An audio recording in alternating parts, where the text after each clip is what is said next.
যে তরুণকে বলা হতো দেশ নিয়ে ভাবে না, যে তরুণীকে বলা হতো নিজের ভবিষ্যৎ নিয়েই ব্যস্ত, সেই তরুণ তরুণীরাই প্রমাণ করে দিয়েছিল তারুণ্য কখনো মরে যায় না।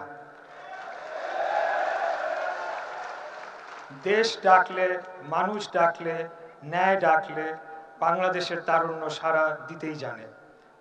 প্রিয় উপস্থিতি, আজ এই অনুষ্ঠানে এমন অনেক মানুষ আছেন যাদের শরীরে এখনো সেই সংগ্রামের ক্ষতচিহ্ন বহমান। কারো হাত নেই, কারো পা নেই, কারো চোখের আলো নিভে গেছে, কিন্তু আমি জানি তাদের হৃদয়ের আলো নিভে যায়নি।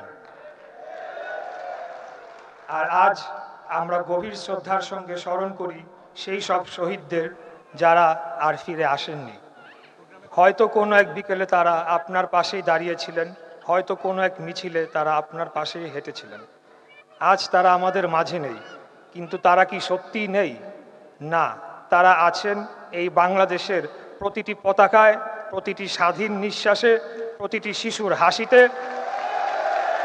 প্রতিটি মানুষের মুক্ত কণ্ঠে। যে মানুষ নিজের জীবনের চেয়ে দেশের মর্যাদাকে বড় করে দেখে, সে কখনো মৃত্যুবরণ করে না। সে ইতিহাস হয়ে যায়, সে প্রেরণা হয়ে যায়, সে জাতির আলোকবর্তিকা হয়ে যায়। প্রিয় ভাই ও বোনেরা, এই আন্দোলন কোনো একক ব্যক্তির আন্দোলন ছিল না, এটি ছিল গণমানুষের আন্দোলন, এটি ছিল বিবেকের আন্দোলন, এটি ছিল অন্যায়ের বিরুদ্ধে মাথা উঁচু করে দাঁড়ানোর আন্দোলন। এখানে ছাত্ররা ছিল, এখানে শিক্ষকরা ছিলেন, শ্রমিকরা ছিলেন, রিক্সা চালকরা ছিলেন, ক্ষুদ্র ব্যবসায়ীরা ছিলেন, স্কুল পড়ুয়া শিশুরা ছিল, মা ছিলেন, বাবা ছিলেন, আর ছিলেন কোটি কোটি সাধারণ মানুষ যারা বিশ্বাস করেছিলেন একদিন বাংলাদেশ আরো ভালো হবে। প্রশ্ন করি আপনাদের, আপনাদের তো সুন্দর ভবিষ্যৎ ছিল, আপনারা চিকিৎসক হতে পারতেন, প্রকৌশলী হতে পারতেন, বিজ্ঞানী হতে পারতেন, উদ্যোক্তা হতে পারতেন, বিশ্ব জয় করার স্বপ্ন দেখতে পারতেন। তবুও যখন দেশের সামনে ন্যায় আর অন্যায়ের প্রশ্ন এসে দাঁড়ালো, আপনারা নিজেদের ভবিষ্যৎ আগে দেশের ভবিষ্যৎকে বেছে নিয়েছিলেন। এই আত্মত্যাগী ইতিহাস লেখে, এই সাহসী একটি জাতিকে মাথা উঁচু করে দাঁড়াতে শেখায়। আজ আমি এই মঞ্চ থেকে আপনাদের প্রত্যেককে স্যালুট জানাই, শ্রদ্ধা জানাই, ভালোবাসা জানাই। প্রিয় ভাই ও বোনেরা, আমরা যেন একটা বিষয় কখনো ভুলে না যাই, জুলাই শুধু অতীতের স্মৃতি নয়, জুলাই ভবিষ্যতের দায়িত্বও বটে। যেখানে অন্যায় হবে আমাদের বিবেক জেগে উঠবে, যেখানে অবিচার হবে আমাদের কণ্ঠ উচ্চারিত হবে, যেখানে মানুষের অধিকার হরণ হবে আমরা নীরব দর্শক হয়ে বসে থাকব না। কারণ জুলাই আমাদের শিখিয়েছে ভয় নয়, সাহসী ইতিহাস বলে। নীরবতা নয়, প্রতিরোধকারীরাই শেষ পর্যন্ত বিজয়ী হয়।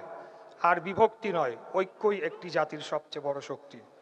আসুন আমরা এমন একটি বাংলাদেশ গড়ি যেখানে মানুষের মর্যাদা থাকবে, গণতন্ত্র শক্তিশালী হবে, ন্যায় বিচার প্রতিষ্ঠিত হবে, ভিন্ন মত প্রকাশ কোনো অপরাধ হবে না, আইনের শাসন হবে সবার জন্য সমান। পৃথিবীর মানচিত্রে স্বাধীন দেশ হিসেবে আমরা মাথা উঁচু করে সদর্পে বসবাস করব। এই হোক আমাদের অঙ্গীকার, এই হোক জুলাইয়ের প্রতি আমাদের সত্যিকারের শ্রদ্ধা। আল্লাহ তাআলা আমাদের সবাইকে সত্য, ন্যায় এবং ইনসাফের পথে অটল থাকার তৌফিক দান করুন।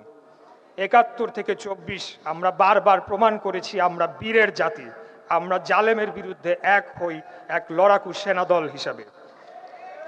কবি নজরুল ইসলামের বিদ্রোহী কবিতার একটি অংশ থেকে আমাদের আগামী দিনের অনুপ্রেরণা নিতে পারি আমরা।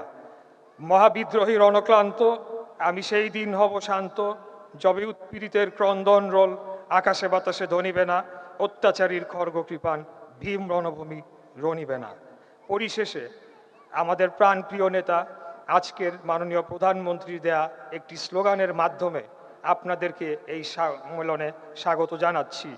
দিল্লি নয়, পিন্ডি নয়, নয় অন্য কোনো দেশ, সবার আগে বাংলাদেশ। আসসালামু আলাইকুম।